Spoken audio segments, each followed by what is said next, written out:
예, 바로 이어서 진행하겠습니다. 예, 고동희 측 변호인 불러주시겠습니까? 네, 피고인 고동희 변호인 임천영 변호사입니다. 오늘 오전에 그 변호인 의견서를 제출했습니다. 예, 이 시간에는 그 피고인이 계엄 당일 지시받은 사항과 선관위 통제에 관련된 사항 요약해서 말씀드리고 법적 판단에 대해 말씀드리겠습니다. 의견서 12쪽입니다.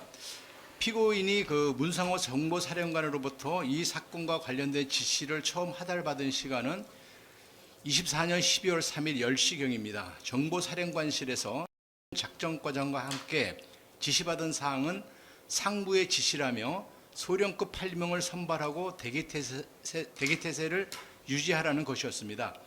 이때 피고인 고동희는 상부의 지시라고 하여 국방부 지시로 알았고 상급부대 훈련 또는 검열 목적으로 생각하였습니다.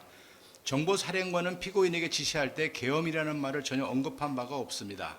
또한 당일 17시경에 정보사령관은 상부제 지시라는 연장성산에서 선관위 출입 통제 및 전산실 확보를 지시하였으며 21시 30분경에도 업무 준비 상황을 확인하면서도 계엄이라는 사실은 언급한 바가 없습니다.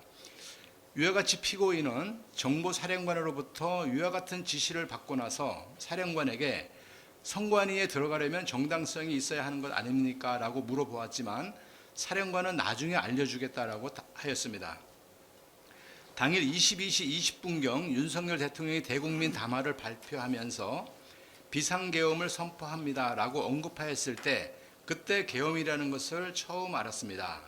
피고인은 정보사령관이 상부 지시다, 훈련 또는 검열이 있다, 차후에 알려주겠다, TV를 보면 알 수 있을 것이다 라고 하여 계엄이 있을 것이라는 것과 계엄을 준비하라는 말은 들은 적이 없습니다.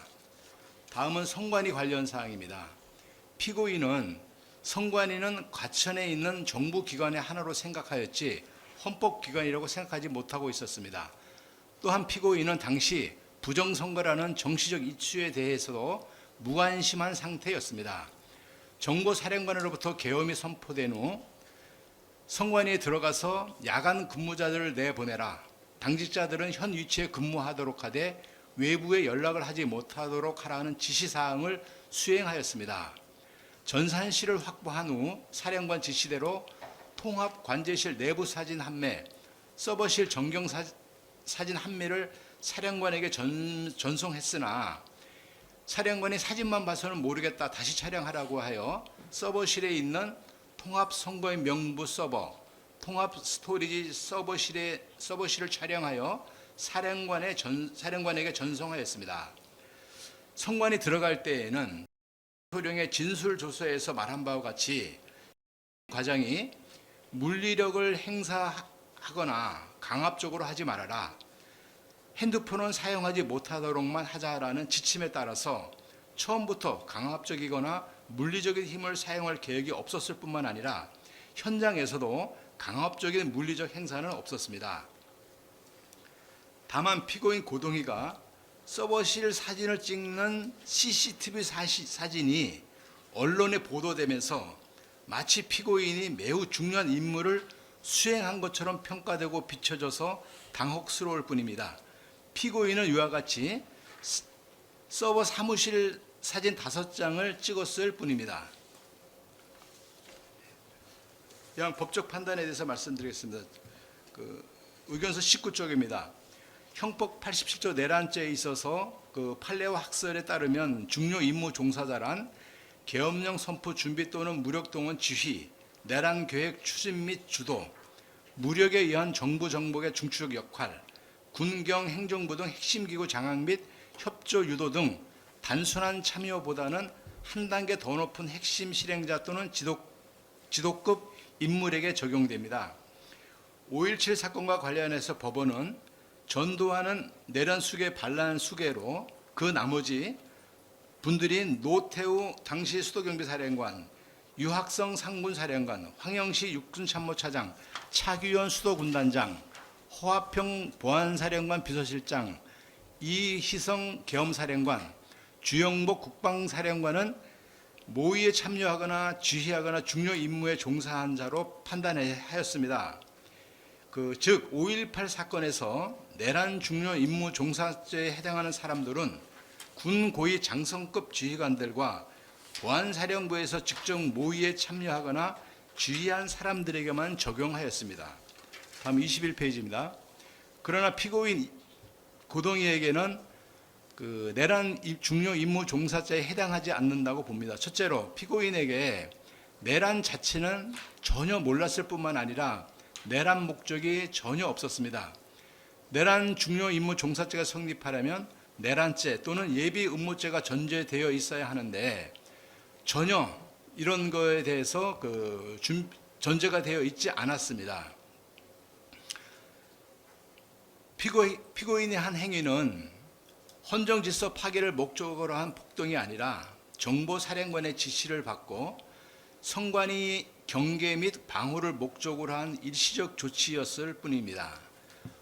성관이를 통제하여 민주주의 제도를 파괴하려는 의도는 전혀 없었습니다. 다만 사령관의 정당한 명령에 따라 움직였을 뿐이었습니다. 둘째로 피고인의 행위는 중요 임무에 해당하지도 않습니다. 상급자의 지시에 따른 단순한 임무 수행자에 불과합니다. 피고인은 지휘, 계획, 주도 역할이 없는 하급자 또는 현장 수행자일 뿐입니다. 또 성관이 점거는 물리적 충동이나 무력 사용 없이 이루어졌으며 단지 경계 방호 목적으로 한정되었습니다. 5.18 사건과 같이 계엄령 기획, 집행 이러한 것들이 해당되지 않습니다. 셋째로 피고인에게는 불법성 인식의 부재, 즉 고의가 없었습니다. 내란 중요 임무 종사죄는 고의범으로 헌정질서 파괴 목적에 대한 인식과 의도가 있어야 되는데 피고인에게는 그러한 의도가 전혀 없었습니다. 피고인의 행위는 상관의 명령에 따라 군인으로서의 법적 의무를 수행했을 뿐입니다. 내란 의도나 헌정질서 전복의 의도는 전혀 인식하지 못했으며 단지 작전 상황에 따라 배치된 것뿐이었습니다. 넷째로 피고인의 행위는 상관의 정당한 명령에 따른 적법 행위였습니다. 명령의 위법성을 인식할 수 있는 상황이 아니었습니다. 즉 작전의 전체 목적을 공유받지 못했고 제한된 정보만 전달받았으며 군 조직 특성상 즉각 명령을 수행해야 하는 위치에 있었습니다. 피고인에게 위법성을 인식을 기대하는 것은 불가능한 상태였습니다. 마지막으로 정보사 영관급 장교 9명에게 지시한 것은 상관의 정당한 명령을 받아 그 명령을 이행하기 위한 것이었지 어떠한 직권을 남용한 사실이 없습니다. 또 당시 정보사 영관급 장교들의 행위에도 상관의 정당한 명령에 따른 적법한 행위였습니다. 결론적으로 피고인은 헌정질서 침해에 대한 인식이 없었고 위법성 판단이 불가능한 상황에서 단순한 명령 집행을 수행하였을 뿐입니다. 피고인에게는 계엄이나 내란의 고의는 전혀 없었습니다. 이 점을 참작해 주시기 바랍니다. 마지막으로 그 증거에 대한 의견을 말씀드리겠습니다. 군 검사 및 특검에서 제출한 증거 목록 및 추가 증거 목록 증거에 대해서는 전부 증거 동의를 하고 다만 입증 취지만 부인하겠습니다. 이상입니다. 예, 잘하겠습니다. 예, 김봉규 측 변호인 네, 들어가시겠습니다. 박상호 변호사 진술하겠습니다. 일단은 군사재판에서 기 제출한 공소사실에 대한 의견과 또 추가 직권남용 권리행사 방해에 대한 점에 대한 의견에 더하여 오늘자 의견서 제출하였고 간략하게 이 사건의 쟁점이 되는 사실관계 정리부터 간략하게 말씀드리겠습니다. 먼저 정보사령부 요원 선발의 경위 및 피고인의 인식과 관련하여 노상원은 당시 국방부 장관 김용현의 지시에 따라 2024년 9월경부터 정보사령관 문상호에게 대량 탈북 징후가 있다면 일 잘하는 인원들을 추려발언하는 취지의 요청을 하였고 이에 문상호는 피고인과 정성욱에게 요원 선발을 지시하였습니다. 그 과정에서 문상호가 노상원의 요청에 제대로 응하지 않자 국방부 장관 김용현은 직접 문상호에게 전화를 걸어 노 장군이 하는 일을 잘 도와줘라는 취지의 지시를 하였고 문상호는 그때부터 노상원이 김용현의 메신저 역할을 수행하는 자이며 그의 요청을 김용현이 직접 지시로 이해하였습니다.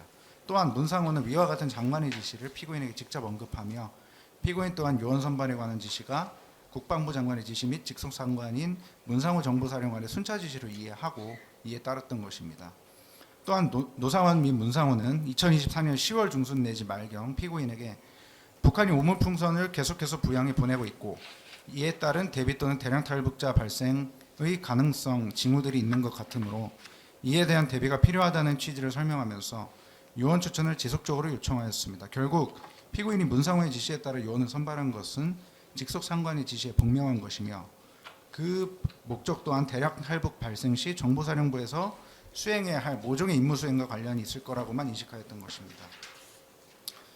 노상원은 문상호와 피고인에게 상황이 발생하면 선관위에 너희 병력에 들어가야 한다는 취지의 말을 하였고 이에 따른 임무가 담긴 문건을 교부하였습니다. 그러나 그 과정에서도 노상원은 계엄 내지 비상계엄과 같은 명시적인 단어를 사용하지 아니하고 단지 상황이 발생하면이라는 말을 하였으며 이에 피고인은 노상원이 언급한 상황이 앞선 대량 탈북과 같은 특별한 대북 상황이라는 것을 암시하는 것이라 여겼던 것입니다. 물론 특별한 대북 상황과 선관위의 정보사령부의 병력이 투입되는 것 사이에 어떠한 인과관계가 있는지는 피고인 역시 의문을 가졌으나 역시 대령급 장교에 불과한 피고인은 구체적으로 그 자세한 내막은 알 수 없었고 다만 그때부터 계엄과 같은 상황이 있을 수 있다고 내심의 생각을 하였던 것입니다.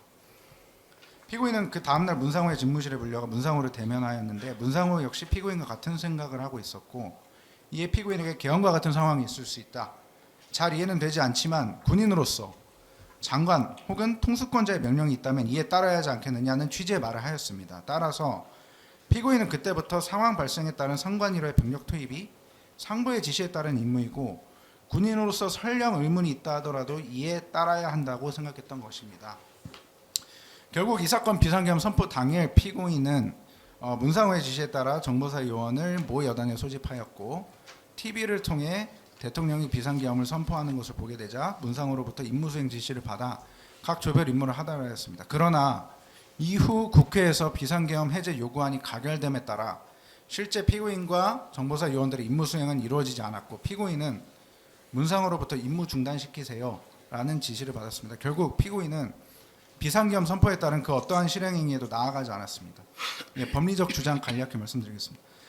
내란죄가 성립하기 위해서는 국헌을 문란하게 할 목적이 있어야 되고 관련 사건에 대한 귀 법원의 판결에 따르면 이 사건 내란죄의 본질은 국회를 봉쇄함으로써 국회의 활동을 저지하거나 마비시켜 국회가 상당 기간 기능을 제대로 할 수 없게 만들려는 데 있습니다. 따라서 피고인에게 내란 종료 임무 종사죄가 성립하려면 이러한 국헌문란의 목적에 대한 인식, 특히 군경을 국회로 보내 봉쇄함으로써 국회의 활동을 저지하거나 마비시켜 국회가 사실상 상당 기간 기능을 제대로 할 수 없게 만들려는 데 있다는 점이 합리적 의심의 여지 없이 증명되어야 할 것입니다. 그러나 검사가 제출한 증거 어디에도 피고인이 특히 국회로의 군경 투입에 관한 상황을 인식했다는 점은 찾아볼 수 없습니다. 결국 피고인에게는 이 사건 비상계엄 선포 당시 국헌문란 목적에 대한 인식 자체가 없었습니다. 또한 피고인은 대령급 현역 장교로서 이 사건 비상계엄 선포가 계획되고 실제 선포될 것이라는 점에 대한 정보를 전혀 접할 수 없는 지위에 있었습니다. 나아가 노상원 또한 2024년 11월 9일경 피고인에게 계엄, 비상계엄이라는 명시적 단어를 사용하며 임무를 설명하지 않았습니다. 피고인은 노상원으로부터 전해들은 특별한 대북 상황을 내심 계엄과 같은 상황이 있을 것이라고 인식하였을 뿐 명시적이고 구체적인 비상계엄 선포 계획을 인식하지 못했습니다. 당연하게도 피고인은 실제 비상계엄이 선포될 것이라는 사실은 물론 그 비상계엄이 실체적 요건을 갖추었는지 적법한지 국헌문란의 목적에서 선포될 것이라는지 라는 점은 더더욱 알았거나 알 수 없었습니다. 피고인은 정보사령관 문상호의 직속부하로서 문상호가 국방부 장관의 지시까지 언급하면서 요원 선발 및 소집을 지시하였기 때문에 부여받은 임무에 관하여 의문이 있을 수는 있어도 현역 군인으로서 상관의 명령에 복종하지 않으면 항명에 해당할 수 있는 상황에서 상관의 명령을 수행한 것에 불과합니다. 군인은 직무를 수행할 때 상관의 직무상 명령에 복종하여야 하고 정당한 명령 또는 규칙을 준수할 의무가 있는 사람이 이를 위반하거나 준수하지 아니하는 경우에는 처벌받습니다. 또한 군내에서 수명자가 상관의 명령이 정당한 명령인지를 스스로 판단하고 그 주관에 따라 복명할지 여부를 결정할 것을 기대한다는 것은 불가능합니다. 피고인은 위 24년 11월 9일 다음 날인 11월 10일 재차 문상으로부터 장관님 명령이고 지시가 있으면 따라야 한다. 안 일어나면 좋겠지만 임무가 떨어지면 이왕이면 잘해야 되지 않겠냐는 취지의 말을 들었고, 김용현으로부터 노상원 하는 일 잘 도와줘라는 취지의 말이 문상으로 통해 전달된 것 또한 문상으로부터 전해 들은 상황이었기 때문에 이러한 상황에서 피고인이 상관의 명령을 거부하였다면 군형법상 처벌과 함께 중한 징계 처분을 받았을 것입니다. 현재 비상계엄 선포에 따른 임무 수행에 거부하거나 소극적으로 임한 군인들은 포상을 받고 특별 진급을 하였습니다. 그러나 이는 어디까지나 결과론적일 것일 뿐이며 이 사건 당시의 피고인은 전혀 현재와 같은 결과를 예견할 수 없었습니다. 결국 피고인은 비상계엄이 선포될 수 있다는 가능성을 인식한 시점부터 이 사건 발생 당일까지 비상계엄이 국가안보에 심각한 위기를 초래하는 특별한 대북 상황을 이유로 대통령의 결단에 따라 선포되는 것이라 인식하였기 때문에 피고인에게는 하달받은 지시의 위법성에 대한 인식과 내란 행위에 대한 고의 자체가 전혀 없었습니다. 피고인이 현역 군인으로서 국군 통수권자인 대통령의 결단에 따라 상관인 문상호 정보사령관의 명령을 이행하기 위해 그대로 임무 수행을 준비한 행위는 가사 그 결과에 불법 여지가 있다고 평가될 수 있더라도 형법 제20조의 정당 행위로서 위법성 없는 행위에 해당합니다. 특히나 피고인의 특성에 관하여 좀 강조드리고 싶은 점이 있습니다. 피고인은 약 30년간 정보사령부에서 공작관으로 근무한 현역 군인이었습니다. 공작관의 직무 특성은 임무의 성격, 목적, 배경에 대해서 상세한 설명을 받지 못한 채 상관의 명령을 지령처럼 여기고 반드시 수행해야 한다는 것이며, 공작관은 다른 군인들보다도 특별히 이와 같은 것이 몸에 배어 있습니다. 공작 임무는 그 특성상 법에 허용된 테두리 안에서만 수행되지 않는 경우도 있고 임무의 전모를 하급자에게 공개하지 않는 것이 일반적입니다. 이러한 직무 환경에서 30년을 근무한 피고인에게는 상관의 명령에 다소 의문이 있다 하더라도 이를 반드시 따라야 한다는 직업적 습성이 형성되어 있었습니다. 더욱이 노상원은 피고인이 정보사령부에서 근무하던 시절의 전 정보사령관으로서 노상원은 이러한 영향력과 공작관인 피고인의 특성을 이용하여 피고인을 지목하고 이 사건 비상계엄 관련 임무에 동원하였던 것으로 보입니다. 즉 피고인은 자신의 주체적인 의지로 이 사건 비상계엄 선포에 따른 임무에 자발적으로 가담한 것이 아니라 전 정보사령관이자 김영현과 소통하여 영향력을 가졌다고 알려진 노상원에 의해 지목되어 동원된 것에 불과합니다. 이러한 사정을 종합하면 피고인이 이 사건 비상계엄의 위헌, 위법성을 명확히 인식하고 국헌문란의 목적을 공유하면서 자발적으로 가담하였다고 보기는 어렵습니다. 오히려 피고인은 30년간의 공작관 경력에서 체화된 상명하복 의식과 전 정보사령관인 노상원의 영향력에 의해 동원된 피해자적인 측면이 있습니다. 또한 귀원이 폭동행위로 평가한 행위에 가담이 부재하였다는 점입니다. 이 사건 비상계엄 선포 당시 피고인을 비롯한 정보사 요원들은 모 여단에서 대기하다가 비상계엄 해제 요구안 가결로 해산하였을 뿐 실제로 선관위 과천청사에 출동하거나 선관위 직원을 체포하는 등의 행위에 나아가지 않았습니다. 이 사건 당일 피고인의 한 행위는 단지 여단 내에 대기한 것에 불과할 뿐이어서 이로 인해 그 어떠한 국가적 피해도 발생하지 않았고, 검사가 제출한 모든 증거들 중 피고인이 국헌문란의 목적으로 한 지방의 평온을 해하고자 상피고인들과 공모하고 이를 실행하였다는 점에 대한 직접적 증거도 없습니다. 따라서 이는 유형력의 행사나 외포심을 일으키는 행위의 구체적인 실행 단계에 나아가기 전에 종료된 것으로서 그 자체로 가장 넓은 의미의 폭행 협박에 해당하지 아니함은 물론 피고인의 구체적 역할과 인식 수준을 고려할 때 이를 준비 보조 행위로 평가할 수도 없습니다.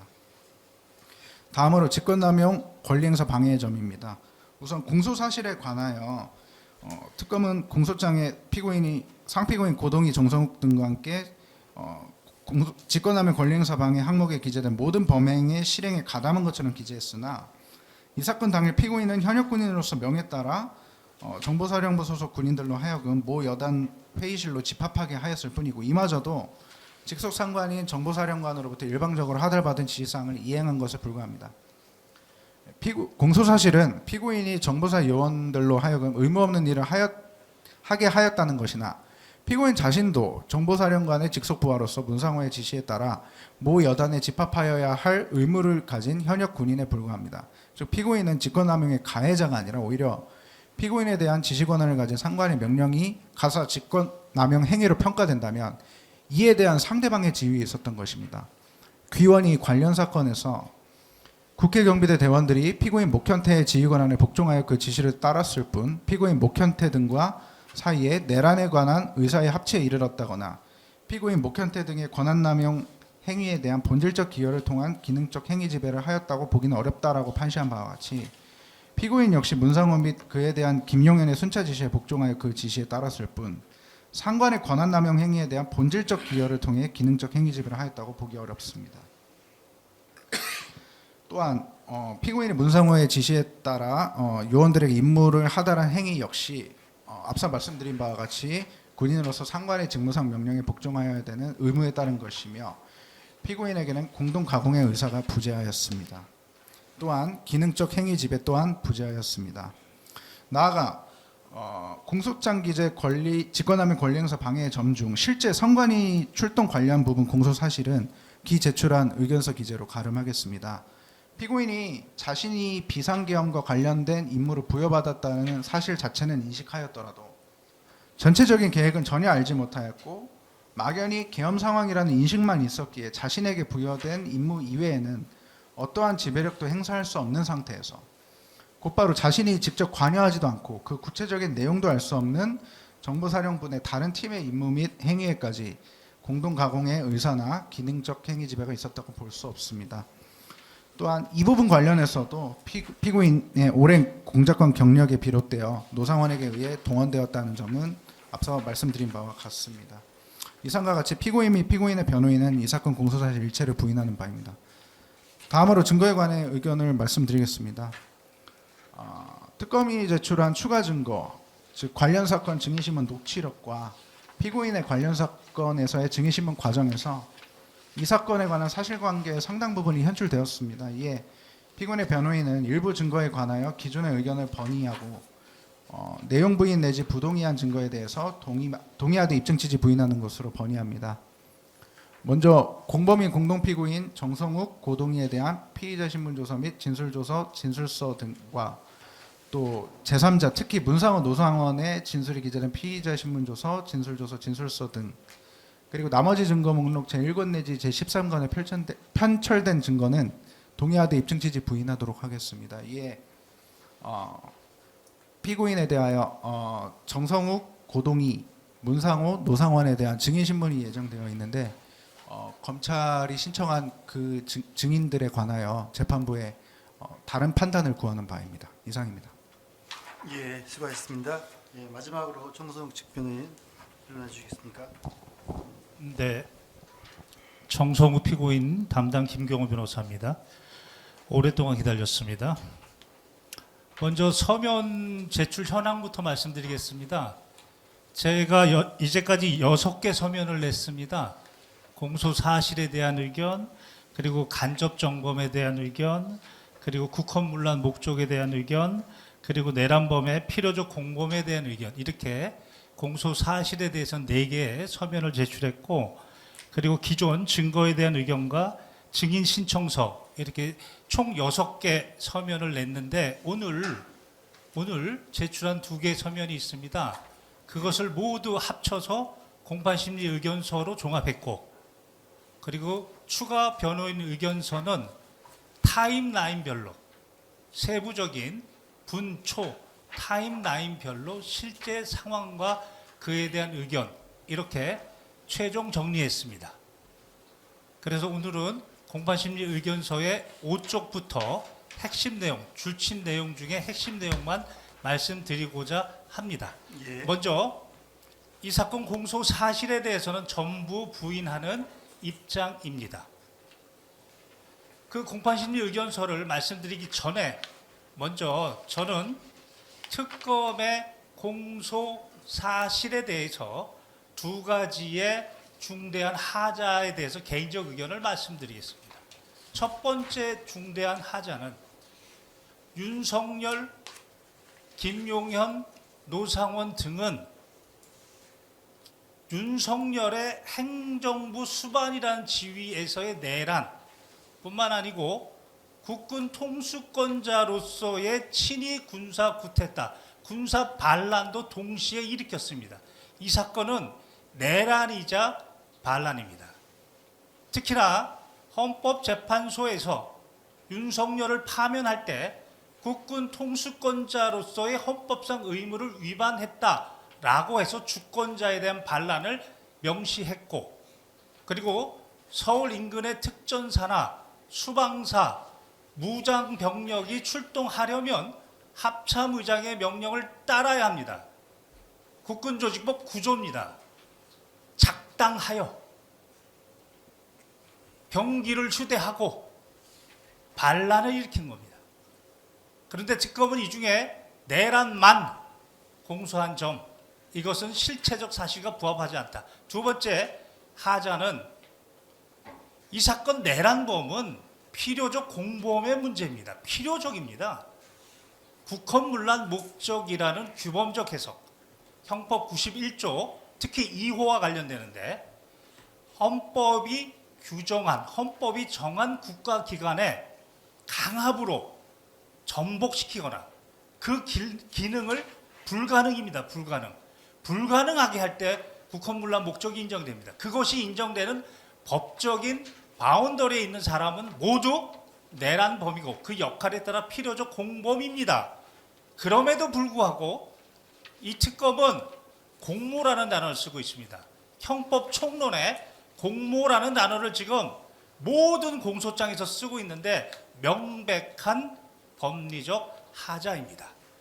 그리고 이 사건 전체에 대한 숲에 대해서 말씀을 드리고 제 공판심리 의견서 핵심을 말씀드리겠습니다. 이 사건은 분명히 윤석열, 김용현, 노상원이 일으킨 내란이자 반란입니다.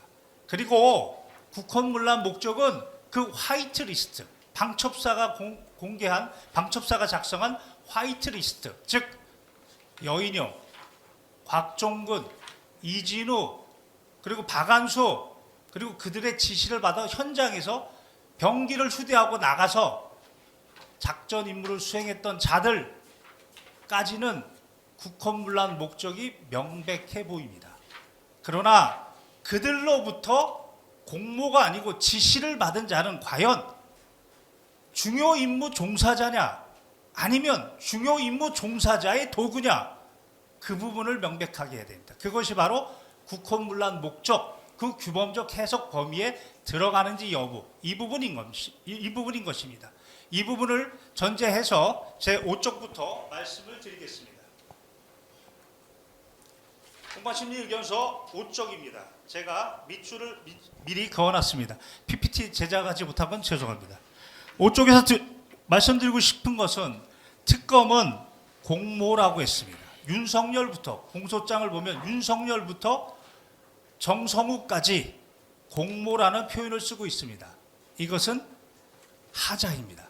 이 부분은 이진관 재판부 판결을 보더라도 명백하게 지적하고 있습니다. 좀 이따가 보겠습니다.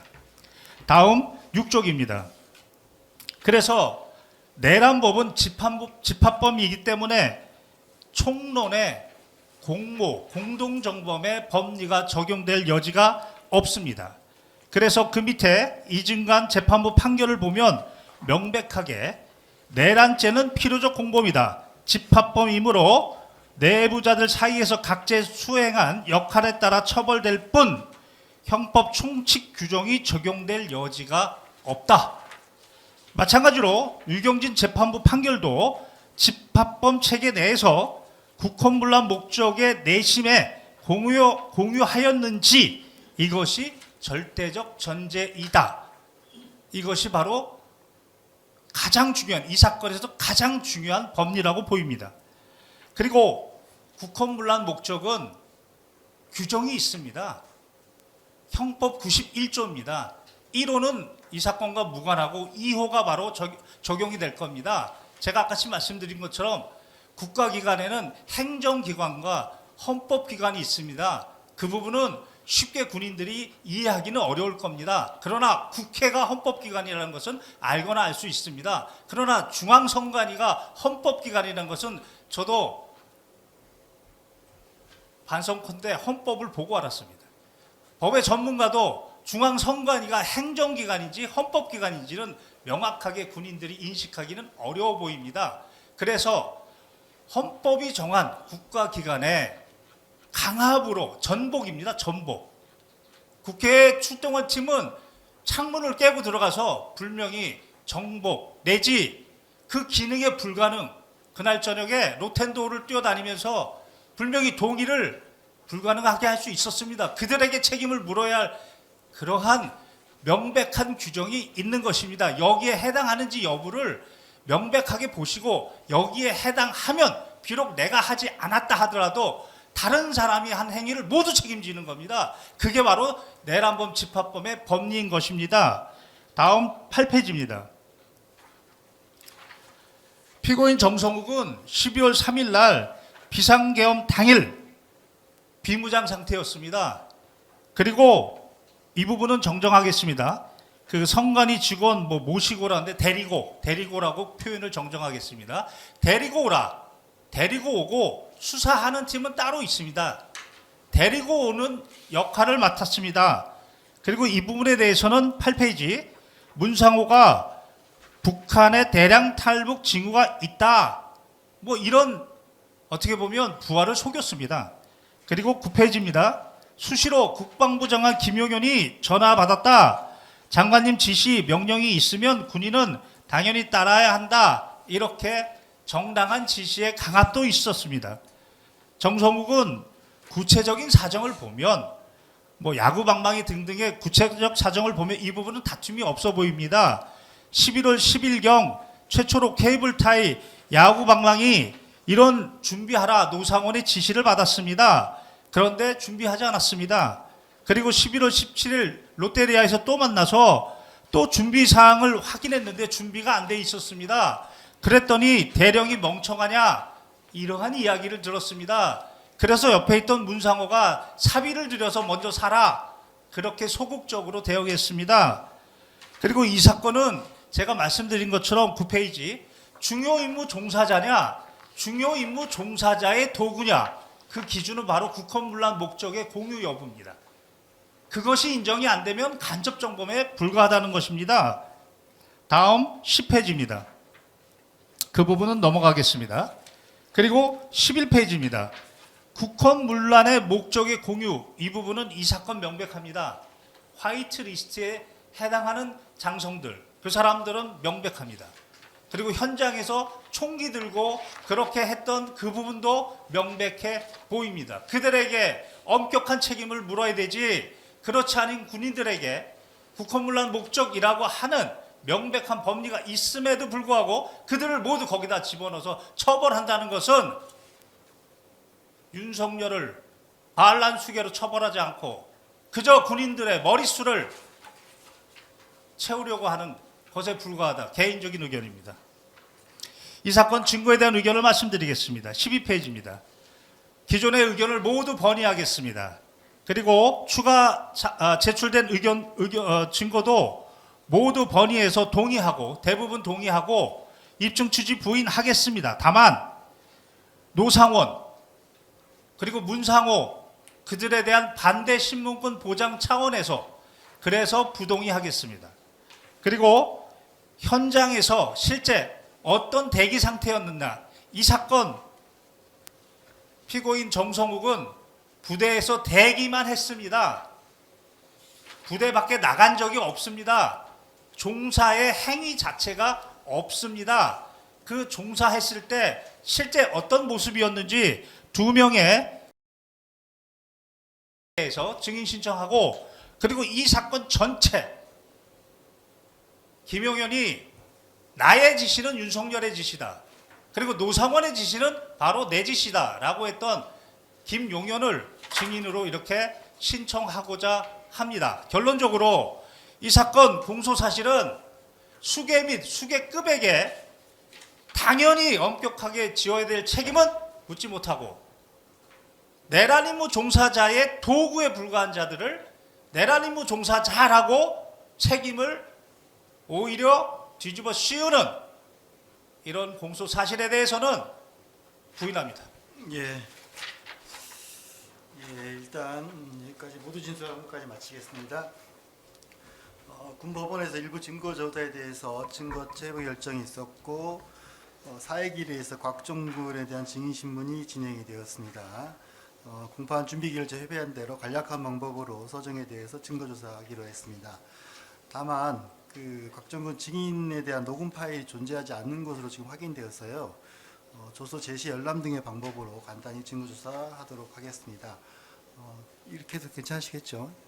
예. 그리고 종전에 군사법원에서 했던 공판 조서, 그다음에 저희 재판부의 공판 준비기일 조서에 대해서 특별히 이의는 없으시죠? 예. 곽정근의 증인 조서 저번에 피고 이상현, 김현태 증인이 출석해서 했고 나머지는 출석하지 않았는데 분리로 증인 신문이 진행이 되었습니다.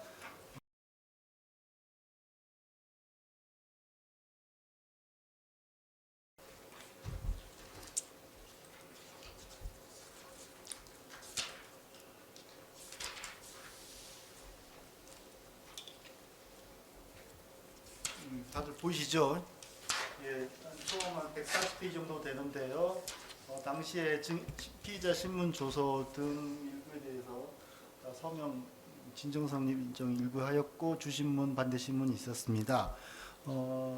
저희 얼추 봐서 검사 다시 한번 제시 설명할 것까지는 아니고 혹시 변호인 측에서 이 부분 이 증인 조서에 있어서 뭐 잘못 기재가 되어 있다든지 아니면 증언의 내용 중에 이 부분 핵심 내용은 좀 재판부에서 잘 살펴봐 달라라고 변론하고 싶은 게 있으시면 말씀해 주시면 그 부분 보고 이렇게 정리하겠습니다. 일단 간이하게 조사하시고 나머지 저희들 의견 부분은 나중에 변호인 의견서로서 제시하도록 하겠습니다. 간략하게 진행하셔도 피고인 이상현 측은 이의 없습니다.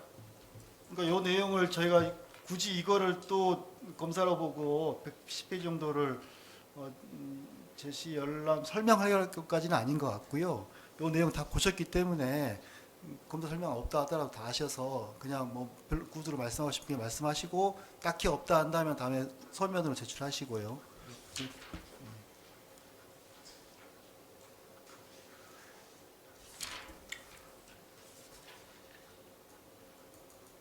일단 그러면 그렇게 하시죠. 이 내용에 대해서 증인 조서에 대한 특별히 이의는 없으신 걸로 저희가 조서 정리해 놓고 나중에 아마 최고 증거 설명하실 것 같은데요. 그때 변론하실 기회 드릴 테니까 그렇게 하는 걸로 해서 서증 조사 가름하겠습니다. 예. 그리고 지금 일부 오늘 모두 진술 절차에서 일부 증거에 대해서 본인도 하셨고 전체 설명하셨는데 정리 좀 해보면 피고 3 김현태 변호인 의견 제출하셔서 국회 피해자 진술서에 대해서는 다 동의하시겠다라고 했는데 맞습니까? 예, 그러면 국회 피해자 진술서에서 지금 김병준 검찰에서 신청했다가 철회했던 것 같은데요. 김병준, 박태영, 문대성, 한태규, 권대성, 김민재, 김인호, 박효서, 신명철, 이완희에 대해서는 동의하는 걸로 저희 서정 정해 놓겠습니다. 예. 예. 그리고 오늘 김봉규 측에서도 정성욱, 고동희, 문상호, 노상호에 대해서는 증거 동의하겠다. 나머지 13건에 대해서 다 증거 동의하는 취지로 말씀해 주셨는데 그렇게 정리하면 되겠습니까? 예. 정성욱 측에서도 문상호, 노상호에 대해서는 부동의 유지하시고 나머지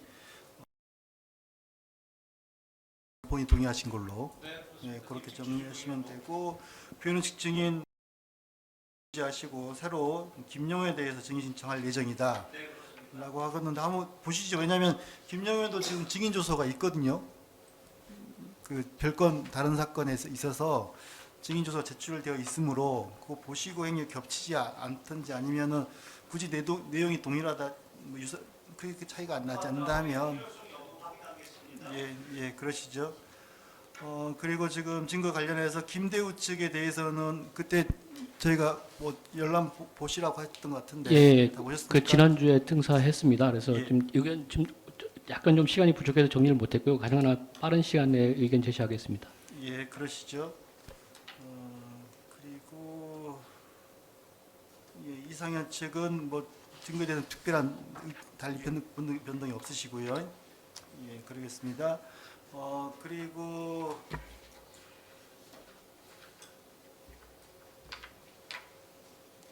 그러면 지금 정성욱 그 고동에 대해서 증인신문이 4월 다음 주에 예정되어 있는데 다 동의하셔서 유지할 증인신문을 굳이 할 게 아닌 것 같기도 한데 어떤가요? 예, 정성욱 고동에 대해서는 증인신문 철회로 정리하겠습니다. 그와 관련해서 재판장님께서 예. 지시하셨던 대로 입증 계획 순서 정리해서 가지고 왔습니다. 예, 그럼 어떻게 변호인도 보셔야 할 텐데 네, 네, 사본이 준비 있으신가요? 왔습니다. 예, 그렇지 한번 보여주시죠. 향후 재판 일정, 증인 신청 일정에 대해서 제가 검사에게 일단 예정표를 좀 가져오시라라고 지시를 했습니다. 그거 다 보시고 한번 저희 일정을 한번 조율해 보겠습니다. 다만 오늘 이제 증거 의견 밝힌 부분들은 반영이 안 된 부분이 있어서 조금 제출된 내용 중에 수정되어야 될 부분이 있습니다. 예, 같이 한번 논의해 보겠습니다. 지금 저희가 화요일은 선관위 쪽, 목요일은 국회 쪽 증인을 하기로 했고 4월 16일에는 2명이 예정되어 있습니다. 박정환 예정되어 있고요. 다음 주에 예정됐던 정성호 고동에 대해서 증인신문이 철회가 되어 있어서 4월 20일, 2일, 23일 이렇게 쭉쭉 진행을 해야 할 것 같은데요.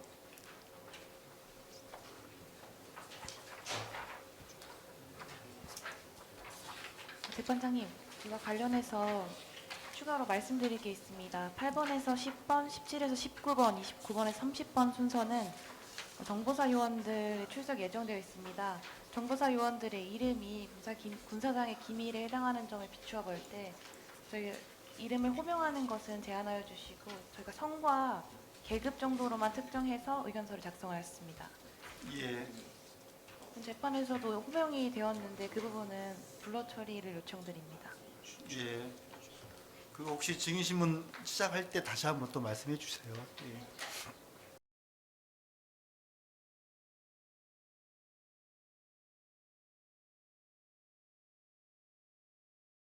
자, 지금 먼저 그러면 하나씩 해볼까요? 4월 16일에 박정환에 대해서는 예정대로 진행을 하고요. 그다음에 4월 21일 화요일에 정성욱 고동에 대해서는 오늘 철회했기 때문에 28일자를 할 부분을 땡겨서 하면 되겠습니까? 저희가 이 28일 나오는 증인들은 그 비밀 신고를 미리 해당 부대에 해야 되는데 그 절차를 다음 주까지 진행하기가 좀 어려운 부분이 있어서 다음 주 화요일은 다른 증인들을 땡겨서 진행하기가 좀 어려운 상황입니다. 저희가 28일에는 재판부 좀 사정이 있어서 재판을 진행하기 어렵다고 그때 말씀도 한번 드렸던 것 같긴 예. 한데 일단 일정표를 짜서 한번 좀 뒤로 미룰까요? 예. 그럼 뭐 그 한 주 뒤로 계속 밀려서 진행하시면 될 것 같습니다. 4월 23일 김영환에 대한 23일자 목요일자는 변호인 어떻게 가능하신지요? 예, 근데 저희도 그 증인 녹취서가 좀 열람복사 확인이 늦어져가지고 예. 그때 저희가 저번 기일에 밝히기를 좀 증인 녹취서가 있는 증인에 대해서는 좀 증거 의견 다시 밝히겠다고 말씀드렸었는데 아직 좀 확인이 좀 미진한 상태입니다. 그래서 그 증인을 어떻게 그러니까 어느 분을 또 번의해서 동의를 할지 여부는 이번 주 내로 정리해서 제출하겠습니다. 일단 김영환은 그 별건 증인 신문 조서가 있나요? 그 기존 증언이라고 해가지고 저희가 증인 신문이 되어 있는 것들은 순번을 기재해 놓았습니다. 증거 순번입니다. 기존에 2번 증언을 한 증인들입니다. 근데 굳이 또 이 사건에 또 증인을 또 해야 되나요? 부동이 있기 때문에 그렇습니다. 아니 증인 조서는 부동의 하더라도 굳이 증인 조서가 있으면 그 진술 조서를 부동해서 그렇습니다. 수사 기록에 있는 조서들이 부동이 돼서 그렇습니다. 야, 근데 증인 조서를 법정에서 증언을 하면서 사실상 그 내용을 사실대로 다 진술했다면 진술 조서가 없다 하더라도 증인 조서로 다 가면 되지 않나 해서요. 굳이 또 그 진술 조서 진정서에 받으려고 할 건 아니지 않으세요? 그 이제 저희가 증인 신문 할 때 대부분 반영이 되기는 했지만 또 예. 진술 조서에는 그 진술 조서만 담긴 내용들이 있을 수 있어서 예. 증거의 누락을 방지하기 위해서 기존에도 이제 증인 신문 녹취록이 있는 경우에는 간략하게라도 증언을 하긴 했습니다. 그리고 이제 그 피고인별로 부인하는 내용들이 다르기 때문에 예를 들면 내란 우두머리 때 중점적으로 신문되는 사항과 사령관들이 중점적으로 신문되는 사항, 또 지금 이 피고인들에 대해서 중점적으로 신문되는 사항이 조금씩 다를 수가 있습니다. 시간은 많이 안 걸리긴 할 것 같습니다. 그렇게 말씀하신 걸 예, 예. 보면은 뭐 주신문 자체가 뭐 15분, 20분 예, 정도 저희는- 짧을 것 같긴 하고 변호인 반대신문 이야기해서 뭐 그렇게 하면은 하루에 3명이 아니라 5, 6명도 할 수 있겠네요. 반대 신문이 길지 않다면 저희는 보통 20분, 아무리 길어도 30분 내에 거의 끝내고 있습니다. 근데 지금 그 김현태 측 입장에서는 뭐 김영환 다 증인 조서 보면은 다 확인할 수 있고 또 본의할 여지도 있다라는 말씀이지 않습니까? 좀 시간이 좀 필요할 것 같습니다. 시간이나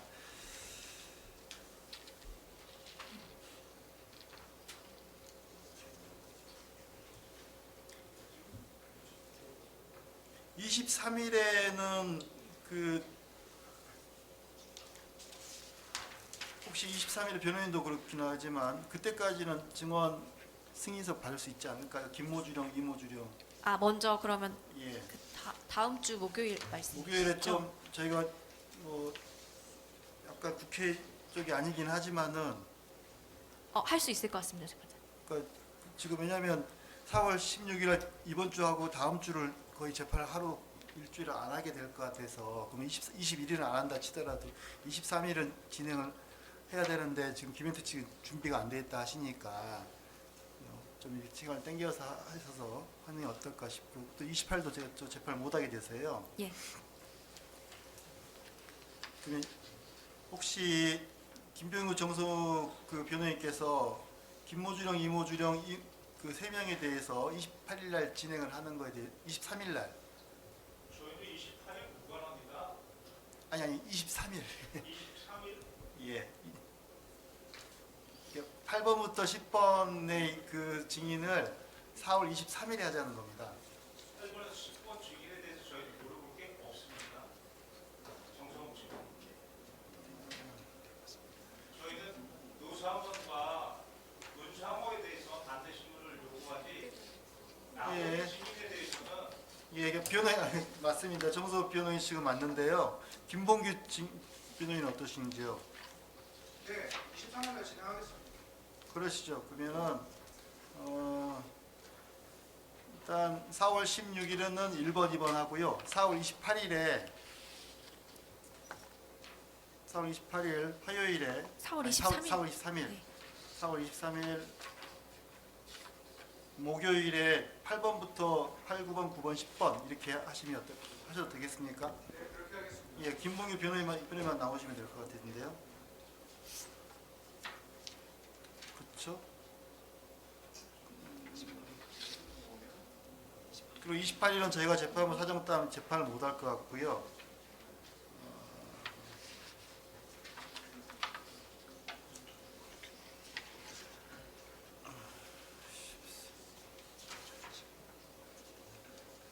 그 다음에 계속 저 김현태 측 증인인데요.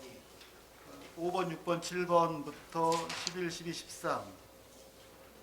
김현태 증인인데 이번 주 내에 어떻게 말씀 주시겠습니까? 예, 빠르게 이 부분은 예. 근데 증언이 기존에 이루어지지 않은 증인들입니다. 11번부터는 기존 증언이 없는 증인들입니다. 그래요? 네. 그러면 4월 30일에 11번, 12번, 13번 진행할까요? 일단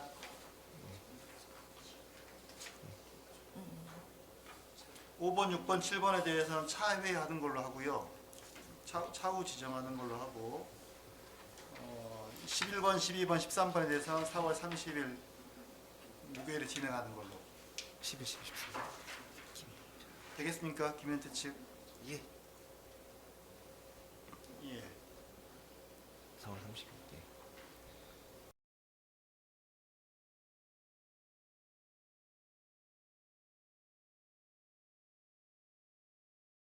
김현태 측이 증인이 바뀔 것 같아서 좀 애매한데 일단 그러면 4월 30일 끝까지만 진행을 해놓을까요? 그다음에 예. 5월 7일 날도 일단 예정을 해놓고 재판하면서 변동할 수 있으니까요. 일단은 이 일정표대로 14, 15, 16은 5월 7일 날 진행하고 17, 18, 19는 5월 12일 날 여기까지만 정해놓을까요? 5월 12일까지만. 네, 알겠습니다.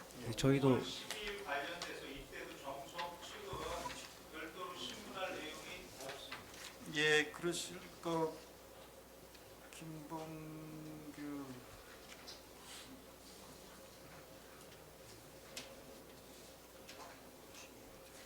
지금 정성우 측에서 다 동의하셨거든요.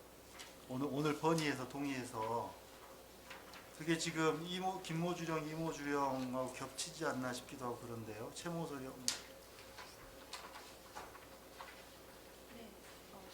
방금 말씀하신 17, 18, 19번 예. 오늘자로 피고인 정성욱이 번의 동의한 걸로 이해했습니다. 예. 그러면 17, 18, 19번 일단 철회하로 정리할까요? 다만 피고인 김봉규 측이 네, 그럼 저희 철회하겠습니다.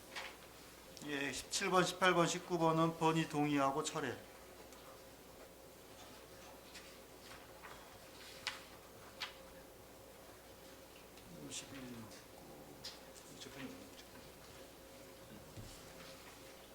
김현태 측이 지금 계속 그 목요일은 사실은 김현태 관련해서 이렇게 쭉 계속 진행이 되고 있는데 예. 본의 동의를 하실 거라면은 저희가 일정을 잡아봐야 좀 의미가 없는 것 같아서 예, 빠르게 제출하겠습니다. 예, 일단 그러면 5월 12일에 지금 노상호, 문상호 그러니까 지금 23번, 24번, 25번이 지금 정성욱, 김봉규는 나 동의했고 김봉규 측은 동의했고 정성욱 관련해서는 노상욱, 문상호 고동희 측 증인인데 동의까지인데 이 두 분이 23번, 24번이 많을 것 같은데 느낌이 5월 12일 날 23번, 24번을 할까요? 정성욱 측 변호인 어떠신지요? 제가 죄송한데 5월 12일 날 재판이 2개나 지금 국방부에 잡혀 있어서 예. 기존 일정 때문에 죄송합니다. 그럼 5월 19일은요? 가능합니다. 그러면 5월 19일에 노상호, 문상호 두 명만 할까요? 하기엔 좀 양이 어떠세요? 변호인 그날 한대신문이 저희가 저희도 같이 고동이 같이 해야 될 것 같습니다. 물을 게 많지 않기 때문에 그럴까요? 그러면 5월 19일에 23번, 24번, 25번은 이렇게 확정할까요? 그 노상호, 문상호가 지금 재판 중이어서 진술 거부를 많이 해가지고 시간이 많이 소요되지 않습니다. 예, 그러시죠.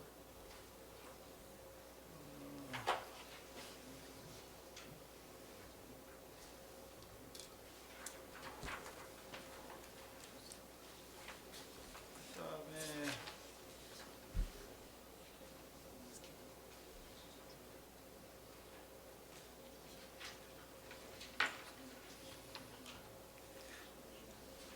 김병준, 안호영 26번, 27번, 28번이 5월 21일 날 이상현 측 신청 증인 그 10명 중에 지금 3명인 건가죠?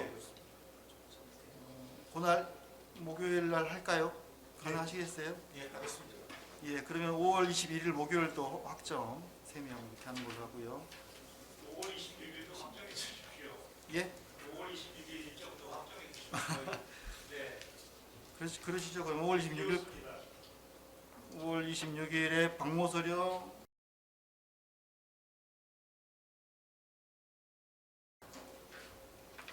저희 재판장님 예, 한 말씀만 드리겠습니다. 예, 저희가 김용현에 대해서 증인 신문을 요구하는 것은 예, 딱 하나입니다.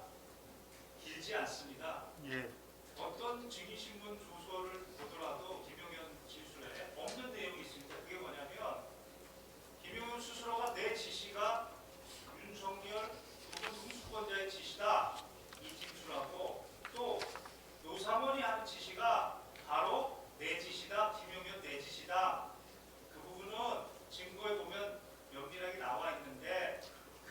진술이 명시적으로 없습니다. 저는 그 한마디를 듣고자 하는 겁니다. 그리고 이것은 왜 중요하냐면 관련된 이 사건뿐만 아니고 군사기밀, 누설 관련돼서도 매우 중요한 진술입니다. 그래서 김용현에 대해서는 20분을 넘어가지 않습니다. 예. 26일 날 만약에 해주신다면 이 두 명도 각각 40분을 넘어가지 않을 겁니다. 그래서 이날 김용현에 대한 그 간단한 예. 예, 적극 반영하겠습니다. 예. 감사합니다.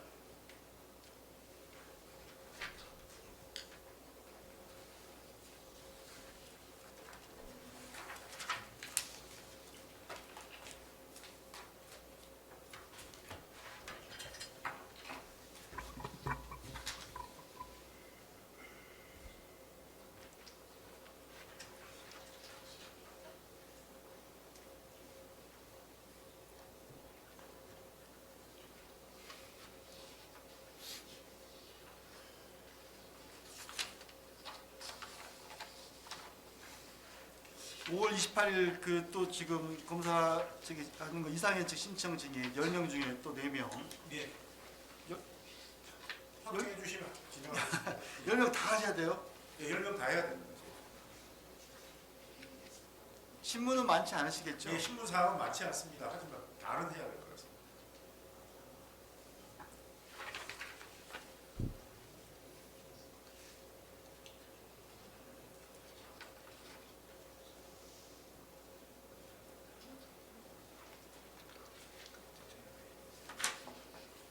예, 알겠습니다. 그럼 5월 28일까지 확정하신 걸로 하시고 6월을 일단 좀 더 일단 다음 기일에 한번 정하는 걸로 하겠습니다. 지금 여러 가지 있어서 좀 제가 다시 한번 정리하게 말씀드려 볼 테니까 다시 한번 좀 집중해 주시면 1번, 2번에 대해서는 4월 16일 날 목요일 날 오전, 오후 나누어서 진행하고 예정대로 진행하겠습니다. 그리고 4월 21일은 못 하고요. 4월 23일 날에는 지금 8번, 9번, 10번 예, 그렇게 진행을 하겠습니다. 그리고 4월 28일은 재판 진행 못 하고요. 4월 30일에는 이름 지금 11, 12, 13번 진행을 하고요. 5번, 6번, 7번은 차외 증인으로 해서 다시 한번 검토하는 걸로 일단 보류하겠습니다. 예, 재판장님 그 한 가지 예, 그 저희 저번 기일에 그 1, 2번 박정환 증인 신문에 관련해서 예. 오늘 오전에 진행하는 것으로 그때 말씀을 드렸고 그 특검 측에서도 동의를 한 바 있습니다. 왜냐하면 신문이 더 짧을 것이기 때문에 예, 그러시죠. 예, 예, 오전 예. 중에 마무리하고, 제가 아마 예. 지금 순번이 일리돼 있는데 그러면 2번, 1번을 이렇게 바꿔놓겠습니다. 오전, 오후 그렇게 하겠고요. 3번, 4번은 철회했으니까 동의 넘어가고요. 5, 6, 7은 차외 검토. 8번, 9번, 10번은 4월 23일 목요일에서 오전, 오후 이렇게 해서 8번 순서대로 오전, 오후 이렇게 진행을 하고요. 4월 30일은 11, 12, 13번 진행을 하고 14, 15, 16은 5월 7일 목요일에 진행하는 걸로 확정하고요. 그리고 17, 18, 19는 본이 동의해서 처리하는 걸로 정리됐습니다. 그다음에 5월 14일은 20번, 21번, 21번 일단 예정을 해놓을 텐데 이것도 본의할 수 있으시단 말씀이잖아요.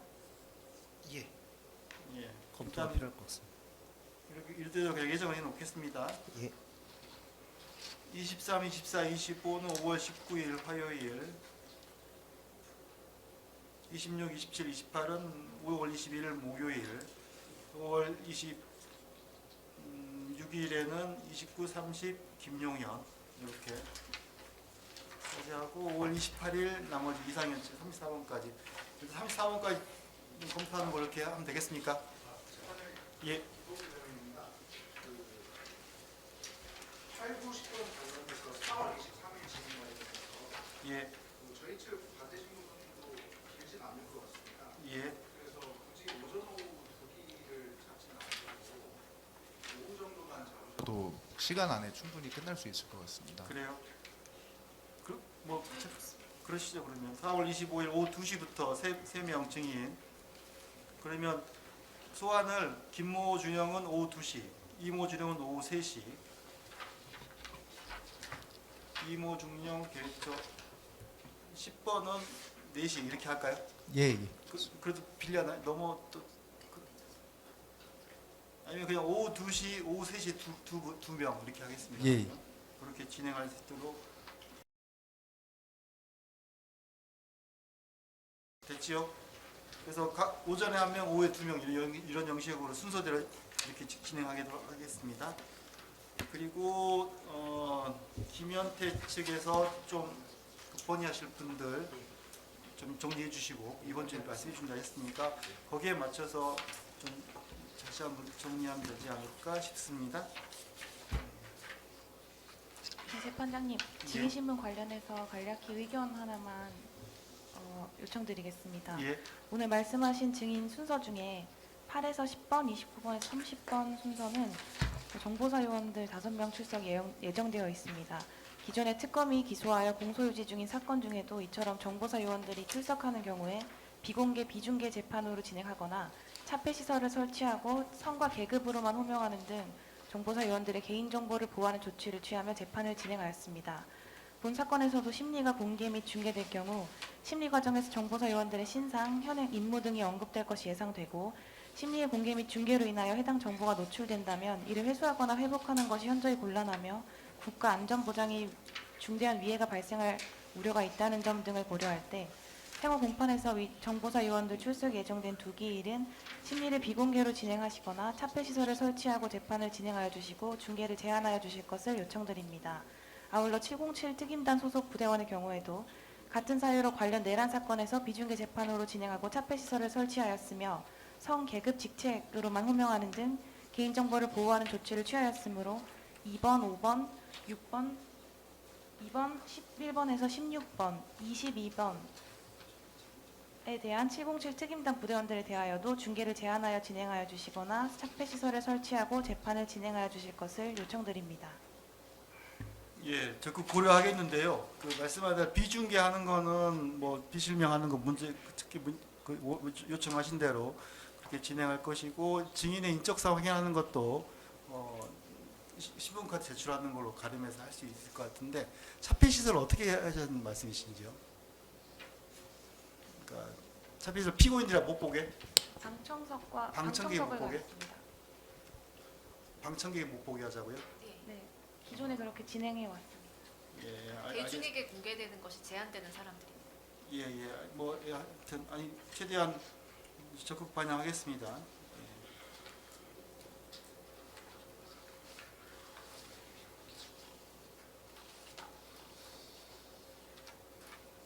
차폐 시설이 할 게 아니라 방청객을 퇴정시켜야 할 것 같은데요. 네, 비공개로 해주시면 더 좋기는 합니다.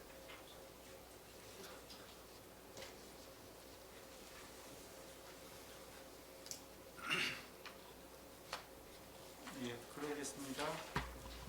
지금 요 계획서에 따른다면 6월 16일 정도에 얼추 지금 끝나는 걸로 계획돼 있는데 아마 좀 변동이 재판장이 그런데 마지막 49번부터 51번의 경우에 오늘 피고인 측에서 동의한 증인들이어가지고 그렇죠. 예, 굳이 유지 안 하셔도 예 될것 맞습니다. 같습니다. 철회할 예정입니다. 철회하겠습니다. 처리를 정리. 아까 처리 10명 맞습니다. 국회 피해 진술서 하신 분들 처리하는 걸 정리했으니까요. 네.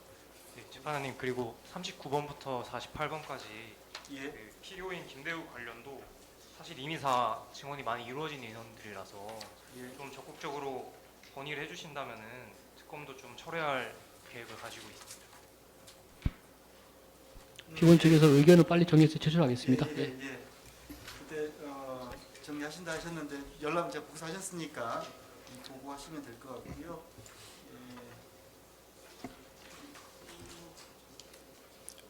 재판장님 그 고동희 변호인입니다. 예. 사실 이제 8번, 9번 예를 들면 4월 23일은 이제 선관위 관련하는데 예. 요 증인들은 고동희와는 전혀 상관이 없습니다. 예. 이런 경우에 그 고동희와 피고인과 변호인은 참석 안 해도 되는가요? 예, 제가 그때 준비 기일 때 말씀하셨다시피 그러니까 검찰 측 주 증인에 대해서 진행을 할 건데 혹시 반대시면 굳이 필요 없다. 그러면 굳이 불출석하셔도 제가 달리 불이익은 하지 않겠다고 말씀을 드렸고 네, 그냥 감사합니다. 근데 관행적으로 근데 일단은 나오신 분은 진행을 하고 안 나오시면 반대신문권을 포기하는 걸로 간주하고 분리해서 증인신문 진행하고 그 증인 조서에 대해서는 나중에 다 서증으로 다 병합해서 한꺼번에 또 기일의 증인 조서를 이렇게 같이 이렇게 하면 될 것 같습니다. 네, 잘 알겠습니다. 예, 굳이 제가 뭐 아마 한 분만 나올 수 있는 경우도 있고 두 분 나오시는 경우도 있고 그럴 것 같긴 한데요. 안 나왔다 해서 뭐 달리 다르게 생각하지는 않겠습니다. 그냥 반대신문권을 할 필요가 없어서인가 보구나 네. 그렇게 생각할 테니 일정 보시고 굳이 다 나오셔야 하는 건 아닌 것 같고요. 예, 그렇습니다. 좀 그렇게 하시면 될 것 같고요. 지금 증거와 관련해서는 일부 좀 본의가 돼서 좀 얘기는 했지만 일단 김대우 측하고 김현태 측에서 또 한번 증거 검토해 주시면 될 것 같고요.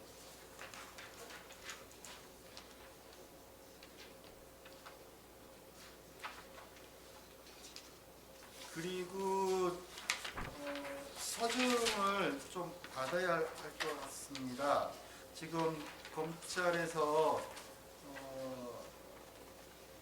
9월 19일자 증인조서가 90개, 4차 1월 16일자로 190번까지, 그다음에 3월 31일자로 249번까지 증인조서들을 다 제출하였습니다. 일단 이거는 강연 증거가 돼서 증거 능력은 다 인정이 되는데 아마 입증 취지를 이제 다 부인하시는 걸로 하셔도 부동의하셔도 증거 능력은 다 인정이 되거든요. 그래서 일단 증인으로 증인 조서에 대해서는 제가 증거를 받고 서증 조사를 해야 되는데 서증 조사를 하려면 분들 다 나오셔서 굳이 또 해야 되거든요.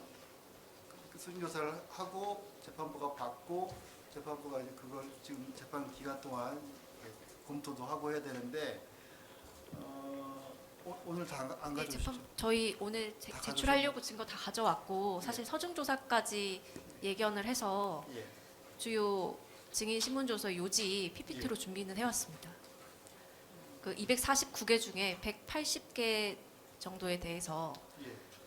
요지 진술하려고 160개에 대해서 요지 진술하려고 PPT는 준비해왔습니다. 예. 오늘 할까요? 아니면 다음 기회에 하시죠. 다음 기회. 그럼 근데 변호인들 다 나오셔야 되는데요. 그렇더라도 다음 기회에 하십니다.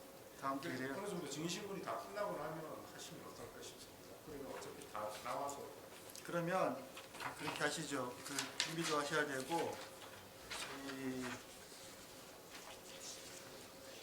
하나 시간이 지금 비는 게 5월 한 12일 정도 오면은 지금 재판이 아마 본의하셔서 그날 비어 있거든요. 화요일인데. 예.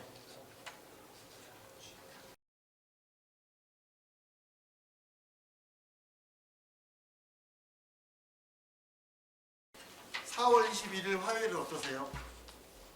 4월 21일 화요일. 21일? 예, 요 증인 조서에 대해 서증 조사를 하자. 4월 21일. 저 종성 내란 재판. 예. 4월 21일. 그날 증인신문 정성훈 고동이가 철회가 돼서요. 비게 됐거든요. 혹시 오후에 해주시면 예. 가정법원의 재판이 있어서 끝나고 제가 올라오면 오후 2시에는 참석이 가능해 보입니다.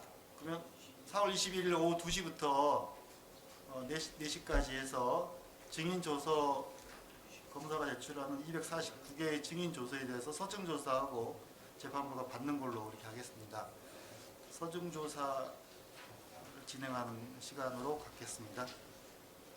다른 변호인들 잘 출석 가능하시죠? 그날 6분 네, 다 가능합니다. 나오셔야 되거든요. 네. 피고인도 당연히 나와야 되고요. 그래서 그렇게 진행이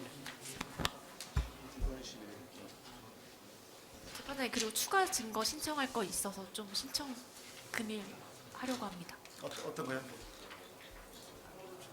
예, 말씀해 주세요. 저희가 기존에 그 관련 사건들 계속 신문 녹취서 제출 249건 했는데 그 개인정보보호법 노상원 사건 관련해 가지고 제출 못한 게 있어가지고 그거 관련해서 신청하고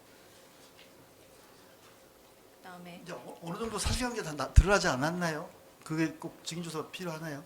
그 노상원 개인정보 보호 사건이 예. 그 명단 누설 관련된 핵심 사건이어서 제출이 예. 필요한 상황입니다. 그리고 그 국회 폭동 과정에서 이 기소 이후에 밝혀진 그 휴대폰 기자 휴대폰 압수한 부분 관련된 증거 자료가 추가로 확보가 된 부분이 있어서 신청하려고 합니다. 혹시 목록 있으시나요? 목록. 지금 제출. 아 예.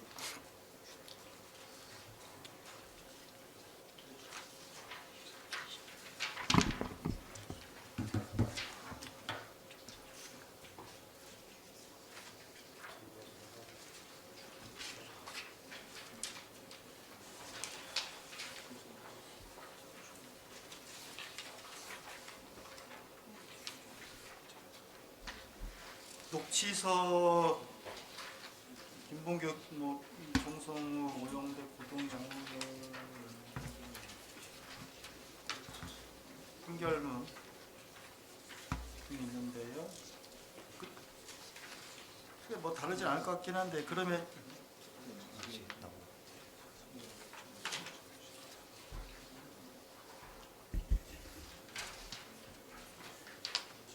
그러면 4월 21일에 같이 서진조사 할까요? 예, 그렇게 하겠습니다. 예, 그때 한번 보시고, 예, 그날 뭐나 증인 녹취서 등이어서요, 크게 문제되지는 않을 것 같습니다. 4월 21일 순번 275번까지 그러면 서준조사 하겠습니다. 그리고 그날 제출 받도록 그렇게 하겠습니다. 예.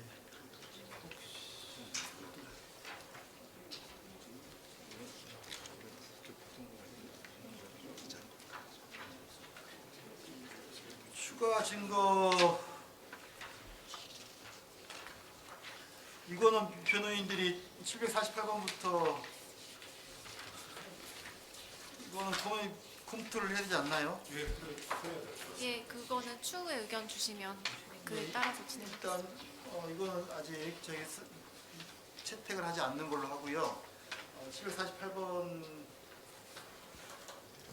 748번부터 이하에 대해서는 차후에 의견 개진하는 걸로 진행하겠습니다.